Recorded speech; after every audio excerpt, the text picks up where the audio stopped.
बिस्मिल्लाहिर्रहमानिर्रहीम। अस्सलाम वालेकुम बच्चों।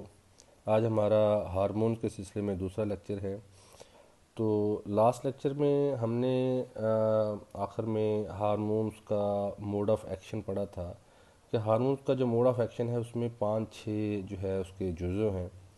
नंबर एक तो हार्मोन्स की जो सिंथेसिस है, बायोसिंथेसिस या प्रोडक्शन है, उसके ज़रिए हार्मोन का एक्शन जो है वो कंट्रोल किया जा सकता है। ट्रांसपोर्ट के ज़रिए हार्मोन की जो रिसेप्टर के साथ बाइंडिंग है उसके ज़रिए कंट्रोल किया जा सकता है, या बाइंडिंग के बाद जो सिग्नल ट्रांसड्यूस होता है उसके ज़रिए भी कंट्रोल किया जा सकता है, या एंड पे जो रिस्पॉन्स आता है चाहे वो जीनोमिक हो चाहे वो नॉन जीनोमिक हो, दोनों सूरतों में जो है हम हार्मोन्स का जो एक्शन है उसको कंट्रोल कर सकते हैं।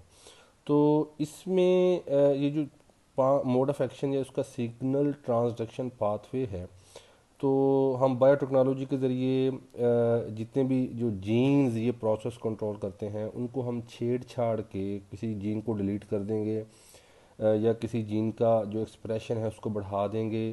तो हम इन प्रोसेसेस को जो है हम जब मॉडिफाई करते हैं तो उस हार्मोन का जो रिस्पांस है, उसका जो फंक्शन है, उसको हम मॉडिफाई कर लेते हैं। इसकी हम मज़ीद मिसालें जो एग्जांपल्स हैं वो आगे जाके देखते हैं कि कैसे हम हार्मोन्स का जो एक्शन है प्लांट के अंदर वो अपने एग्रीकल्चर प्रोडक्शन बढ़ाने के लिए हम उसको मॉडिफाई कर लेते हैं। ये आप सेल्फ एक्सप्लेनेटरी है। अच्छा जी, हार्मोन्स जो हैं वो वेजिटेटिव ग्रोथ मोस्टली जो है वो कंट्रोल करते हैं। वेजिटेटिव ग्रोथ होती क्या है? वेजिटेटिव ग्रोथ अगर सेल लेवल पे देखें तो उसमें दो चीज़ें आती हैं, सेल डिवीजन है और सेल इलोंगेशन। सेल डिवीजन में सेल साइज में सेल जो है वो डिवाइड होता है, दो एक सेल दो में डिवाइड हो जाता है। और जो है सेल इलोंगेशन में सेल साइज में ग्रो करता है, बड़ा हो जाता है। जबकि अगर हम ऑर्गन लेवल पे देखें तो एक तो ऑर्गन जो है सेल डिवीजन और सेल एलोंगेशन की वजह से अपना साइज़ बढ़ाता है। जैसे पत्ता शुरू में छोटा सा बनता है, बाद में पत्ते का साइज़ बहुत बड़ा हो जाता है। इसी तरह नई ब्रांचेस, शूट की नई ब्रांचेस बनती हैं, कुछ प्लांट्स में टिलर्स टिलर्स बनते हैं। इसी तरह शुरू में प्राइमरी रूट होती है बाद में, लेकिन ओवर द टाइम जो है जब रूट ग्रो करती है तो उसकी बहुत सारी ब्रांचेस बन जाती हैं। अच्छा जी, अभी जो हम बात कर रहे थे कि सिग्नल ट्रांसडक्शन पाथवे में अगर आप कोई जीन मॉडिफिकेशन कर लें तो आप उस हार्मोन का जो फंक्शन है उसको आप चेंज कर सकते हैं। यहाँ पे जो आप स्लाइड देख रहे हैं इसमें जो पहली एग्जांपल आप देखें कि लेफ़्ट साइड पे पी मटर की एग्जांपल है। इसमें उन्होंने जो मटर का एक पौधा था उसमें उन्होंने एक जिब्रेलिन बायोसिंथेसिस म्यूटेंट बनाई है। इसका मतलब ये है कि इसमें उन्होंने जो जिब्रेलिक एसिड हार्मोन है उसके जो बायोसिंथेसिस के जीन्स हैं उन्होंने उसमें कोई जीन्स डिलीट किया है या उसमें कुछ छेड़छाड़ की है, जिसकी वजह से ये जो पौधा है ये अब जिब्रेलिन जो है उसकी सिंथेसिस नहीं करता या कम करता होगा। तो आप देखें कि साइज़ में वो पौधा जो म्यूटेंट है वो बहुत छोटा रह गया है।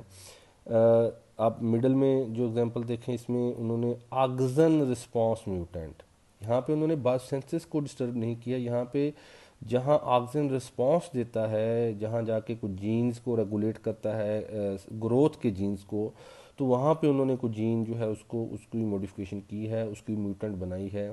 तो यहाँ पे आप देख लें कि वाइल्ड टाइप के मुकाबले में जो म्यूटेंट है उसका साइज़, उसका कद बहुत ही छोटा रह गया है। वाइल्ड टाइप हम उन प्लांट्स को कहते हैं जो नेचुरल होते हैं, जिसमें हमने कोई जीन्स जो है वो मॉडिफाई नहीं किया होता, तो वो जो नॉर्मल प्लांट्स होते हैं।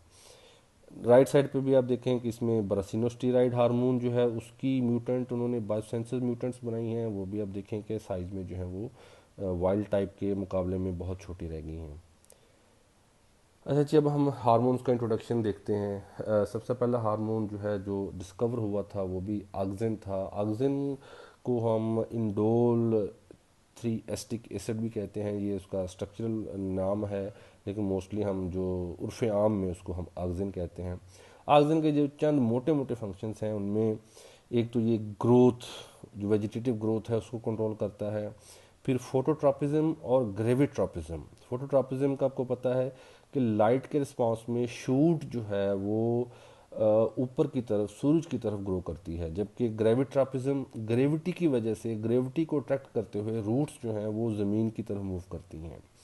ब्रांचिंग, जो ब्रांचेस रूट और शूट की बनती हैं, इसी तरह आर्गन इनिशिएशन या आर्गन फॉर्मेशन के जो नए ऑर्गन्स बनते हैं उसमें जो है ऑक्सीजन जो है वो इम्पोर्टेंट रोल प्ले करता है।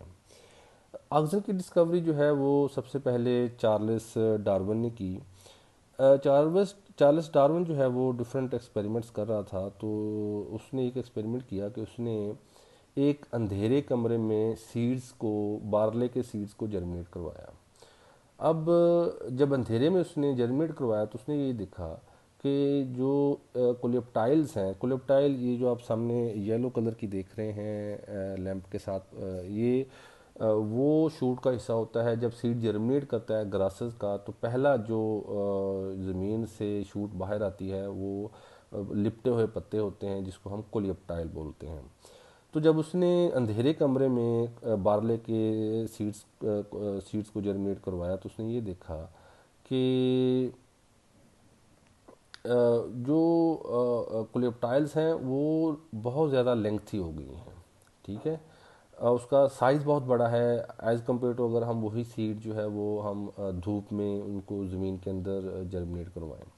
फिर उसने अंधेरे कमरे में ही कुछ कोलेप्टाइल्स को उसने एक साइड से कोई सुराख करके सूरज की थोड़ी सी रोशनी दी, तो उसने ये देखा कि वो जो जिस साइड से लाइट डाल रहा है वो जो कोलेप्टाइल्स हैं उस तरफ मूव कर रही हैं, उस लाइट की डायरेक्शन में। अच्छा, फिर उसने जो है डिफरेंट उसके साथ एक्सपेरिमेंट करके देखा कि आखिर ये ऐसा क्यों कर रही हैं। उसने फॉर एग्जांपल जो क्लेप्टाइल है उसकी टिप जो है उसको काट दिया। जब उसने काटा तो उसने देखा कि जब साइड से लाइट डाली तो जिस कोलेप्टाइल की टिप कटी हुई थी वो उसने लाइट की तरफ मूव नहीं किया, उसने लेटरल मूवमेंट नहीं की। फिर इसी तरह उसने जो कोलेप्टाइल की टिप है उसको ऊपर से कवर करके देखा उस ताकि उसको लाइट ना पड़े, तो उन कोलेप्टाइल्स ने भी लाइट की तरफ मूव नहीं किया। ठीक है, तो उसने अपने एक्सपेरिमेंट करने के बाद जो है ये कंक्लूड किया कि जब भी अंधेरे कमरे में एक तरफ से लाइट पड़ती है तो शूट की टिप से कोई ना कोई सिग्नल